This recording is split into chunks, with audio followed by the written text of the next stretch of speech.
તારાપુર ગ્રામ પંચાયતને નગરપાલિકા બનાવવા તરફ આગેકૂચ. તાલુકામાંથી આવેલી દરખાસ્તને જિલ્લા પંચાયતની બહાલી.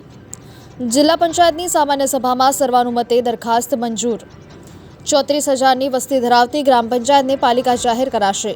જિલ્લા પંચાયતમાંથી બહાલી સાથે દરખાસ્ત સરકારમાં મોકલાશે. તારાપુરના વિકાસને વધુ વેગ મળશે. જિલ્લા પ્રમુખ. તારાપુર તાલુકામાં 38 ઉપરાંત ગામોમાંથી પ્રથમ પાલિકા જાહેર થશે.